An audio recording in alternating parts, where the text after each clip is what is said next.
네, 안녕하세요. 수과장입니다. 오늘은 일본계 회사에 입사를 준비하거나 아니면 입사한 지 얼마 안 되신 분들께 회사에서 어떻게 하면 살아남을 수 있을지, 또한 한 발 더 나아가 어떻게 하면 에이스 직원이 될 수 있을지를 말씀드리겠습니다.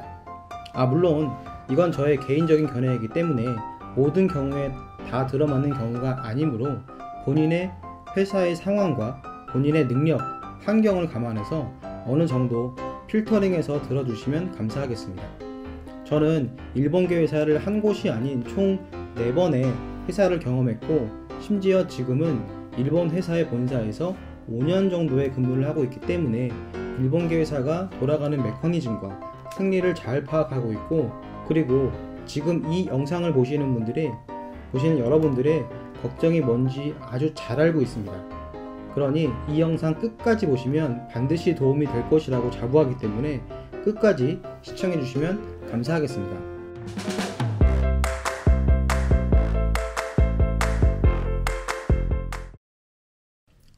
첫 번째, 여러분들 본인을 과대평가하거나 과소평가하지 마시고 시키는 업무는 정확하고 빠르게 업무 처리하세요.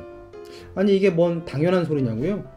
이 당연한 얘기를 잘 이해하지 못하고 헛다리 짚고 계신 분들이 의외로 많이 있습니다.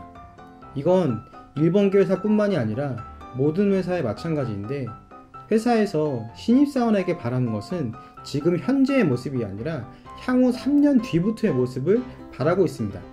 회사에서는 신입사원이 들어오면 사실 불안해서 중요한 업무는 잘 맡기지 않습니다. 그래서 가장 기본적인 업무를 맡기거나 프로젝트 업무라고 하더라도 좀 부딪혀보고 일부 일을 그르치더라도 그리 큰 타격이 없는 것들을 맡깁니다. 그런데 이런 업무에 막 실망하고 그러신 분들이 종종 있는데, 그렇게 생각하실 것 전혀 없습니다. 누구라도 다 그렇습니다. 심지어 대학원 석사, 박사 나와도 처음에는 복사 일을 시키거나 엑셀에 자료 보고 숫자 넣는 노가다 작업하거나 파워포인트로 글자 수정하는 거나 그런 작업들부터 합니다. 왜냐?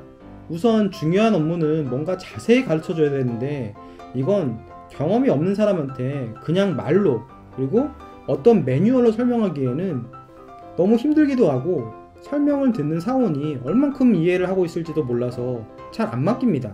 괜히 맡겼다가 이상한 방향으로 가기라도 한다면 그 일을 시킨 너의 상사분이 피곤하게 되기 때문이죠. 그래서 처음에는 굉장히 큰 포부를 가지고 내가 마치 이 회사를 먹여 살릴 것처럼 자신감이 넘치더라도 그런 일을 주는 것에 대해 실망하지 말고, 그런 과정은 자연스러운 현상이다 라고 생각하고 깝치지 말고 그냥 시킨 거를 최대한 빨리 끝내세요. 그러면 너의 위 상사분들은 대놓고 티는 안 내지만 속으로는 아주 좋아하고 만족을 하실 겁니다. 그리고 반대로 너무 위축될 것도 없습니다. 내 주변 동료는 다 서울대, 카이스트, 해외 유명 대학 출신이네, 이런 걸로 쫄 필요 없습니다. 어차피 같이 입사한 사람들이 그런 사람들이 있더라고 하더라도 성격에 따라서 달라질 수도 있고, 오히려 이런 사람들은 회사에서 시킨 대로 안 하고 지 잘났다고 깝치다가 일을 망치게 하는 경우도 많이 있습니다. 예를 들어 그냥 고객하고 협상할 자료에 너무 내부 자세한 내용을 안 쓰는 게 오히려 더 좋은데, 이런 사람들은 더 잘할 마음에 그런 고객 프레젠테이션 자료에 본인이 혼자 생각해서 이상한 그래프나 표를 만들어서 넣고 그런 행동들을 할 때가 종종 있습니다. 그러면 그런 사람들의 위 상사는 그런 거를 보고 그래도 또 밑에 직원이 또 기왕 쓴 건데 이걸 좀 넣게끔 해줄까 말까 또 생각해야 되고, 근데 결국 그 자료는 쓰레기여서 그걸 또 삭제하고 또 뭐 편집해야 되고, 이런 불편함이 생기기 때문에 짜증이 날 겁니다. 그냥 좀 시킨 거나 잘하지 라고 말이죠. 그러니 신입사원의 가장 큰 미덕은 시킨 업무를 정확하고 그 누구보다 빨리 척척 끝내는 것입니다. 물론 좀 더 센스 있는 직원들은 다음에 상사가 뭐를 시킬지를 미리 예상하고 미리 작업하고 준비하는 건데, 신입사원이 예상하는 거는 거의 대부분 다 빗나갈 가능성이 크기 때문에 이렇게 앞서 나가실 필요는 없습니다. 따라서 주변 동료가 이렇게 고스펙이라고 해도 위축될 것 없고, 여러분들의 상사의 능력이 대단해 보이더라도 위축될 것 없습니다. 그들도 다 처음에는 너처럼 어리버리 했었으니까요. 두 번째, 일본어는 무조건 잘하셔야 됩니다.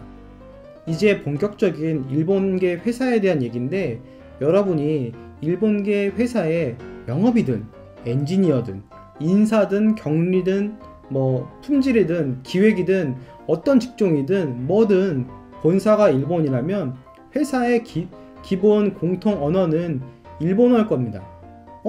우리 회사는 글로벌 회사에서 영어가 메인인데요? 물론 정말 극소수 그런 회사를 제외하고 대부분은 일본어가 필수입니다. 그런데 가만히 보면 이런 글로벌 회사에조차도 회사 공통 언어를 영어로 하는 회사라고 하더라도 결국 본사 임원진들은 일본 사람이기 때문에 회사에서 임원까지 하고 싶으신 분들은 그들과 편하게 얘기하고 설득을 할 수 있도록 하기 위해서는 일본어를 하시는 게 나으실 겁니다. 저는 그냥 물건만 잘 만들면 되는 업무인데요. 저는 개발만 잘하면 되는 업무인데요. 라고 하더라도 결국에는 본사가 일본이기 때문에 아무리 독립법인으로 한국 법인이 회사가 크고 직원이 1000명, 10,000명까지는 모르겠지만 그 정도로 큰 한국 법인이 자생적으로 살아갈 수 있는 법인에서 근무를 하실지라도 언젠가는 일본 사람과 협력을 해야 하는 상황이 반드시 옵니다. 그럴 때 일본어로 상대방하고 소통하고 설득까지 하려면 일본어는 무조건 잘하셔야 됩니다.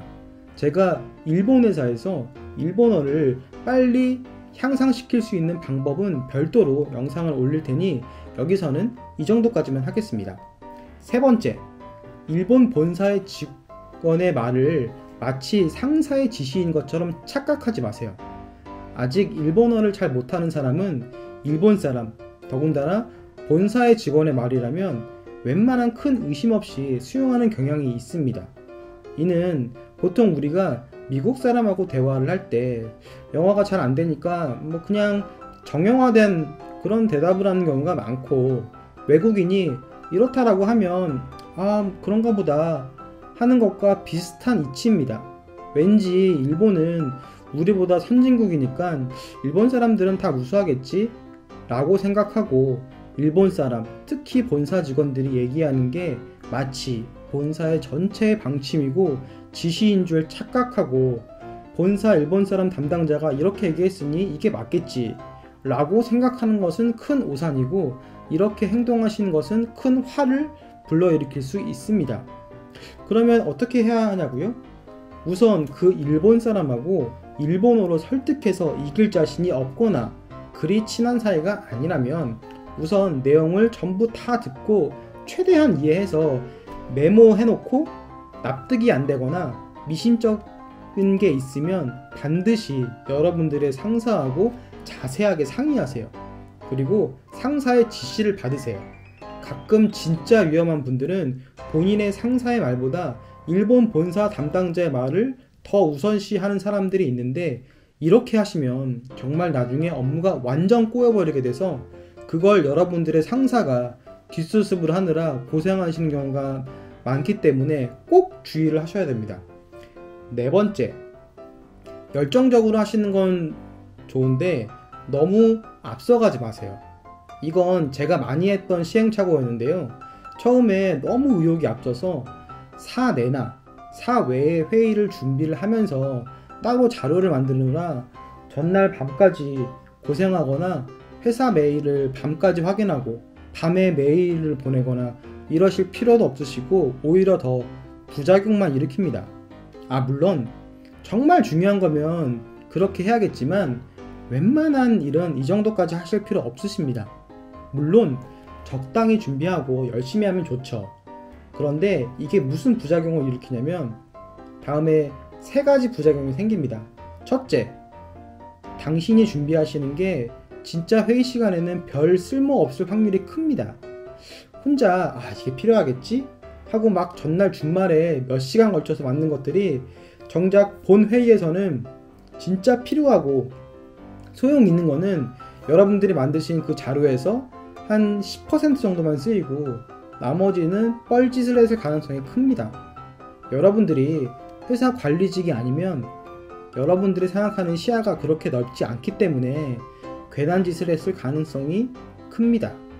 둘째, 만약 여러분들이 정말 준비를 잘해서 모든 회의 참석자분들이 다 감탄을 하고 잘했다고 칭찬을 받았다고 칩시다. 그러면 대부분의 분들은 여러분들한테 기대를 할 것이고, 이에 너는 이런 노력을 매번 해야 되기 때문에 너무 피곤해집니다.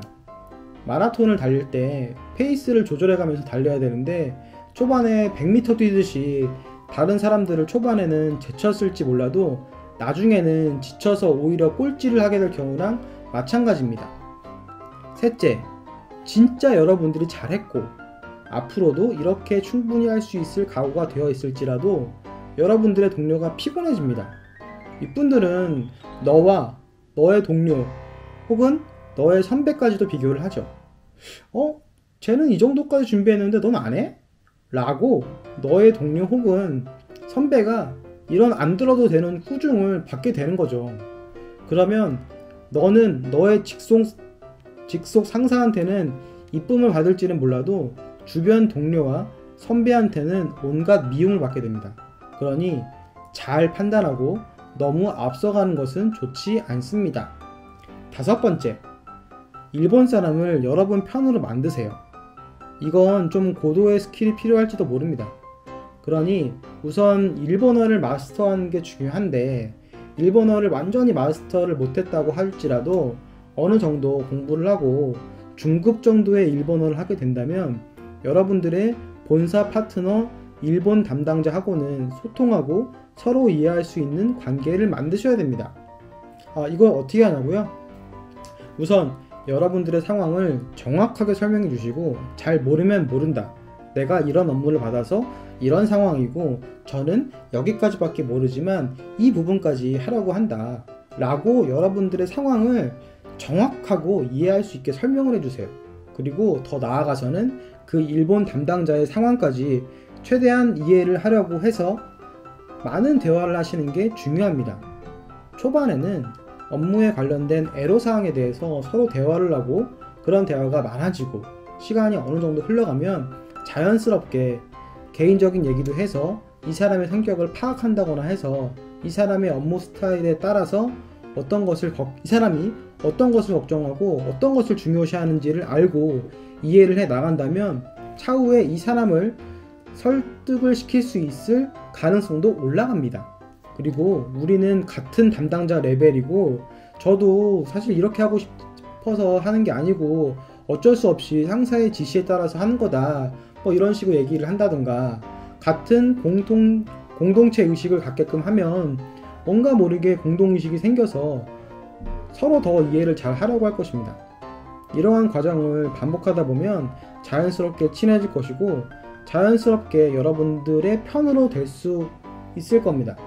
어설프게 개인 취미나 뭐 이런 것들로 친해지는 것보다는 이런 방법이 훨씬 낫습니다. 자, 오늘은 이렇게 회사의 신입사원분들께 어드바이스, 나아가서는 일본계 회사에서의 우수한 직원으로 거듭나기 위해서는 무엇을 해야 할지 가장 중요한 5가지를 말씀드렸습니다. 사실 이것 외에도 더 고급 스킬이라든지 여러 가지가 많이 있지만 또 영상이 너무 길어지기 때문에 오늘은 여기까지 하겠습니다. 이런 내용은 제가 책을 낼 정도의 아주 고급 경험 스킬 정보인데 지금 이 영상에는 아주 집약해서 말씀을 드리니까 여러분들은 도움이 되셨기를 바라겠습니다. 자, 이 영상이 도움이 되셨다면 구독과 좋아요, 알림 설정까지 꼭 눌러주시고요. 그러면 다음에 또 만나요. 안녕.